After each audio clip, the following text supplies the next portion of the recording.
संत जीवामृतचा बाजरी पिकात काय फरक पडू शकतो? आपण आलो आहेत गुढे तालुका भडगाव जिल्हा जळगाव येथील प्रयोगशील शेतकरी माननीय महेंद्र भाऊ मोरे. महेंद्र भाऊ जीवामृतचा त्यांच्या शेतात वापर करतात. हे जीवामृतचे ड्रम आहे.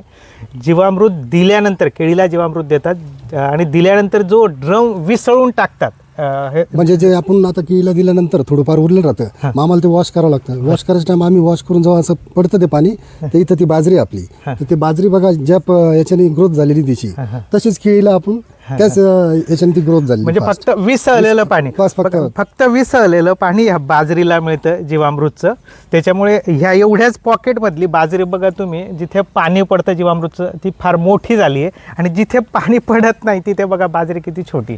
म्हणजे जीवामृतचा इतका मोठा फरक आपण डोळ्यांनी बघू शकतात. म्हणून जर तुम्हाला तुमच्या शेतीतील उत्पन्न वाढवायचं आहे, जीवाणू वाढवायचं आहे, जीवाणूंचं संवर्धन आणि संगोपन करायचं आहे, तर जसं भाऊ जीवामृतचा त्यांच्या केळीला भरपूर वापर करतात, तसं आपण पण आपल्या शेतात जे पण पीक असेल त्या पिकाला जीवामृतचा वापर करावा. त्याची गिरनरी बघा कशी, ग्रीनरी पण आहे आणि जे बाकी दांडा बघा, दांडामध्ये सुद्धा फरक पडेल. धन्यवाद सर. नमस्कार.